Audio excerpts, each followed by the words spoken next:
Сәлеметсіздер ме, құрметті тыңдарман? Біз бүгін латын әліпбиі және емле ережелері жөніндегі лекциялар, дәрістер циклымызды жалғастырамыз. Бүгінгі дәрісіміздің тақырыбы қазақ әліпбиіндегі фонемдік мазмұны күрделі әріптер, яғни и мен у әріптері туралы болмақ. Алдыңғы дәрісімізде біз латын графикасы негізіндегі жаңа әліпбиіміздің құрамындағы барлық графемалардың фонемалық мазмұны туралы айтқан болатынбыз. Бүгінгі дәрісіміз солардың ішінде арнайы екі графемаға у графемасы мен и графемасына арналады. Олардың қазіргі латын әліпбиіндегі таңбасы ноқатсыз латындағы и мен үстіне акут қойылған латынның умляут әрпі. Яғни үстіндегі акуты бар латынның умляут әрпі у графемасы болып табылады.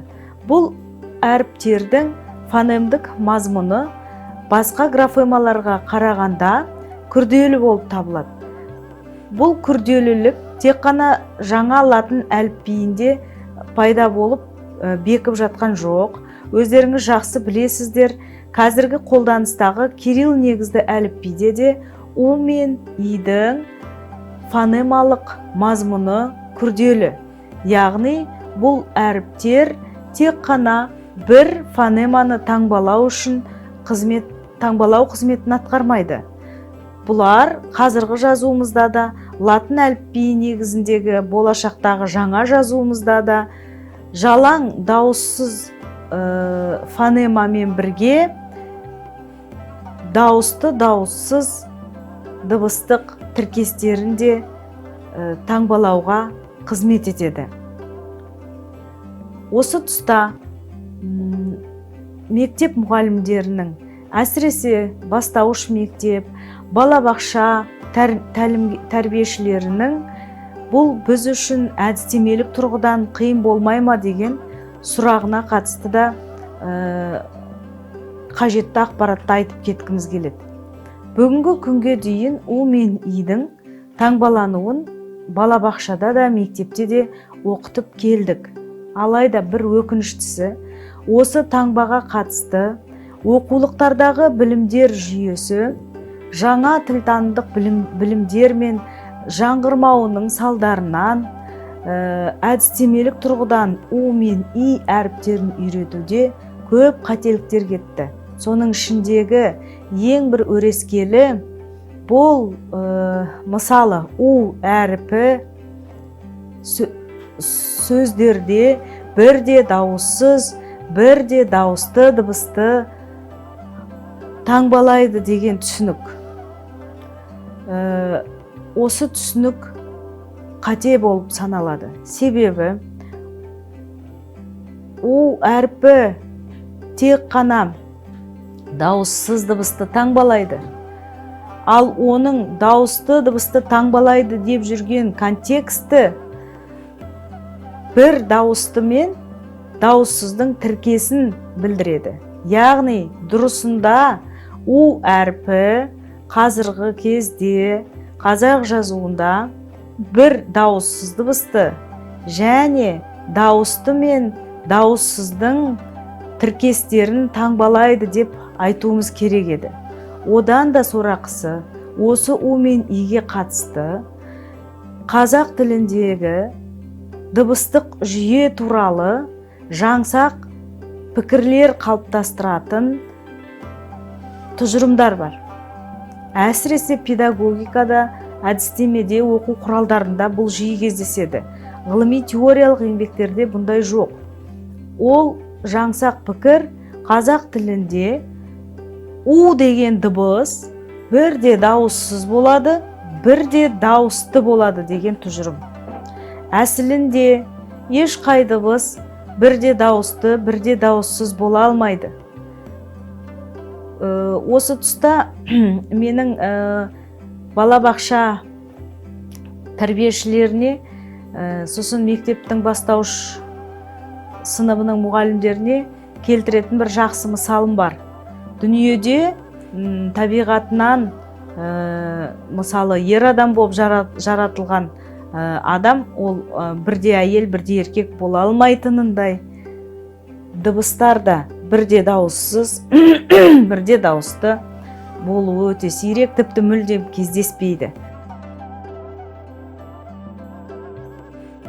Бір нәрсені жақсылап ұғып алуымыз керек. Қазақ тілінде дыбыс жүйесі бар және әріптер, графемалар жүйесі бар.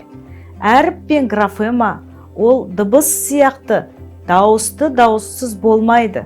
Әріп ол таңба, ол дыбысты таңбалауға қызмет етеді. Графикалық жүйедегі кейбір әріптер тек қана дауысты дыбыстарды таңбалайды. Кейбір әріптер тек қана дауыссыз дыбысты таңбалайды. Ал үшіншілері бірде дауыстыны таңбалауға, бірде дауыссызды таңбалауға қызмет етеді. Немесе дыбыс тіркестерін таңбалауға қызмет етеді. Осыны шатастырмау керек. Ал қазақ тілінің дыбыстық жүйесінде у-да, и-да тек қана дауыссыз дыбыс болып табылады. И дауыссыз дыбыс ретінде қандай оның артикуляциялық белгілері бар десеңіз, ең алдымен и үнді дауыссыздар қатарына жатады.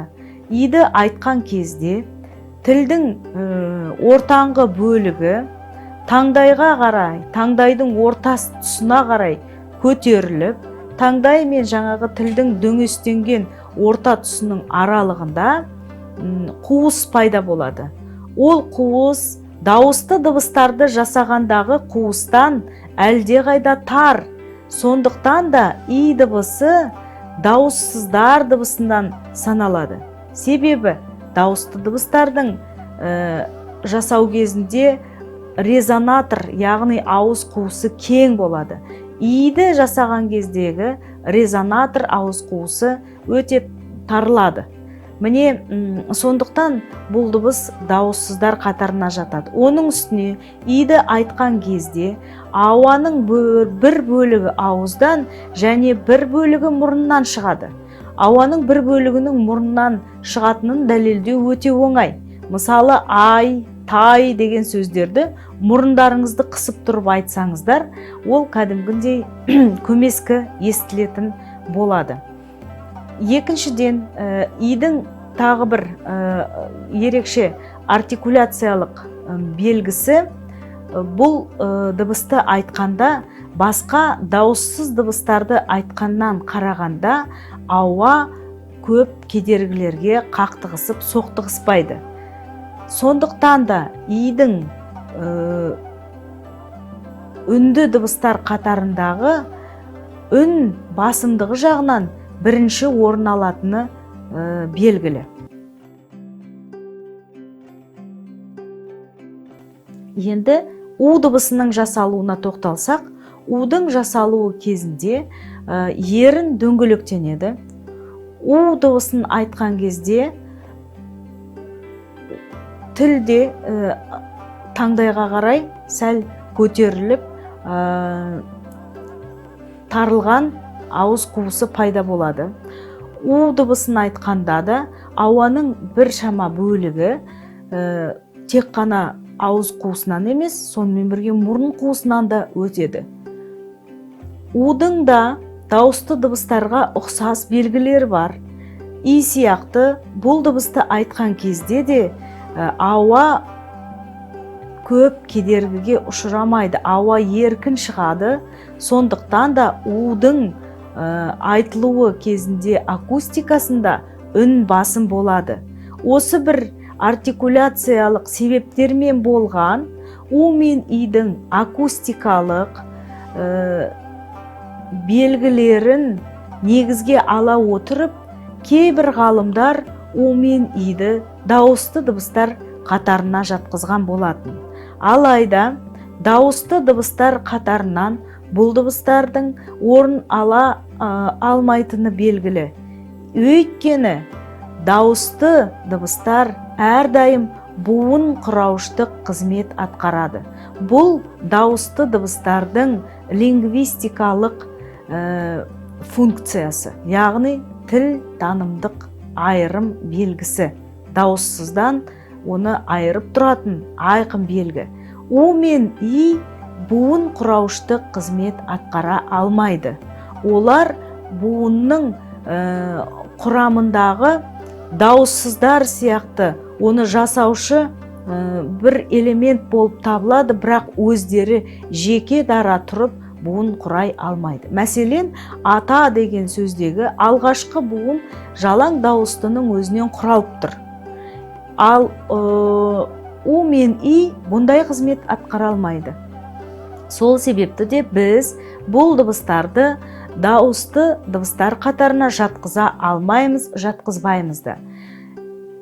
Бірақ біздің тіл ғылымының негізін қалаушы ғалымымыз Ахмет Байтұрсынұлы у мен идің осындай бір ерекше қасиеттеріне қарап, оларды жартылай дауысты дыбыстар қатарына жатқызған. Дегенмен де жартылай дауысты дыбыс екенін олардың акустикалық белгілеріне қарап айқындай отырып, функционалдық белгілері бойынша оларды дауыссыз дыбыс ретінде таныған. Біздің жазуымызда у мен и графемалары, мен енді графема деген кезде, құрметті тыңдарман, әріп туралы айтып отырғанымды бірден қабылдасаңыздар. Ал дыбыс деген кезде бұл ауызша сөздің бірлігі ретінде әңгіме қыламыз. Яғни у мен и графемалары біздің жазуымызда күрделі графема болып қалыптасқан.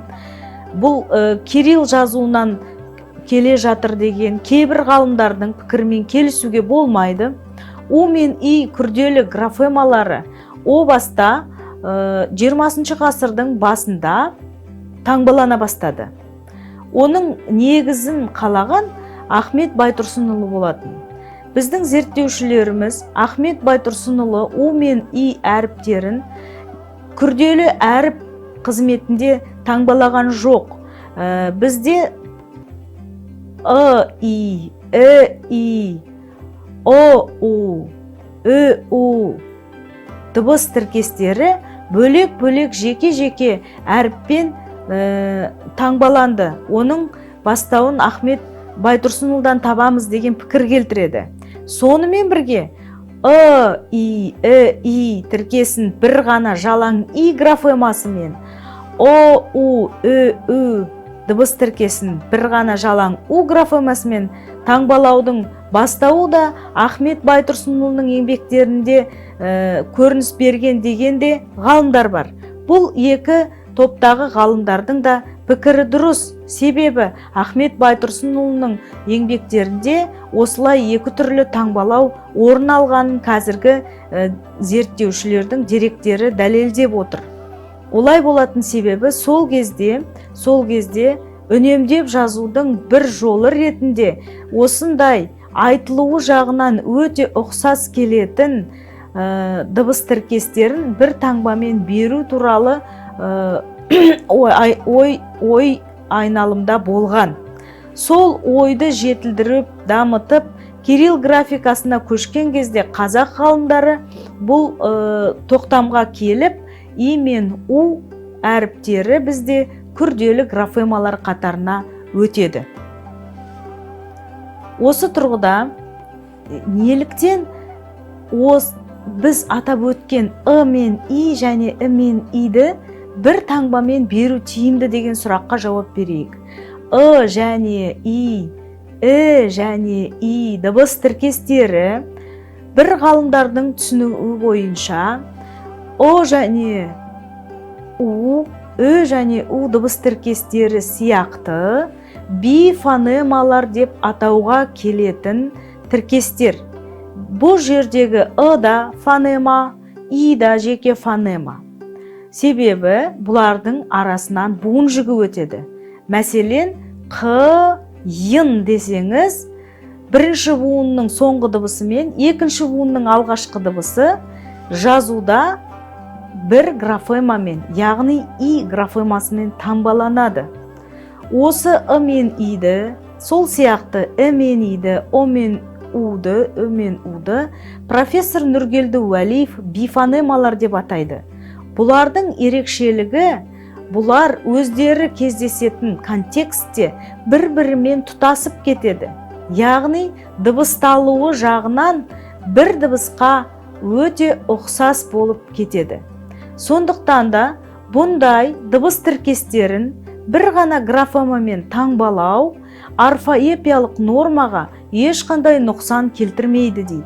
Шын мәнінде су деген сөзді с, о, сонан кейін дауысты у дыбысымен таңбалап жазғанда да, су деген сөзді қазіргідей екі ақ әріппен с және у мен таңбалап жазғанда да, оны оқып отырған адам орфоэпиялық норманы бұза алмайды. Екеуінің де дыбысталуы бірдей болып шығады. Олай болса, бұндай құбылысты біздің жазуымызды оңтайландыру үшін, оны үнемді жасау үшін неге пайдаланбасқа?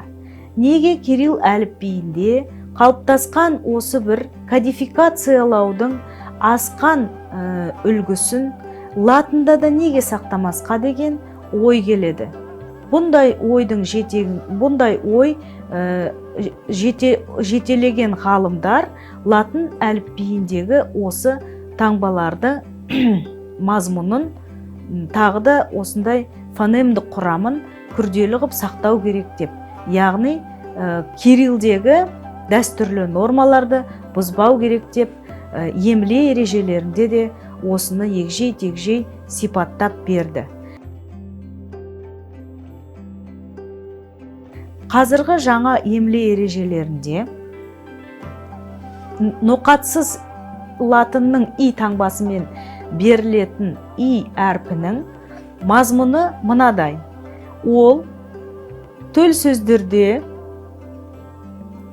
жалаң дауыссыз и дыбысын таңбалайды. Бұл әдетте дауысты дыбысты таңбалайтын әріптен кейін позицияда беріледі. Мысалы, ай, тай, жай деген сөздерде. Ал қиын, сиыр деген сияқты сөздердегі и әрпі және дауыссыз и дыбыс тіркесін таңбалайды. Киім деген сөзде и әрпі және дауыссыз и тіркесін таңбалайды. Сол сияқты и графемасы шет тілдік сөздерде тура жаңа жоғарыда айтып өткеніміздей және и, және и дыбыстық тіркестерін таңбалайды. Мысалы,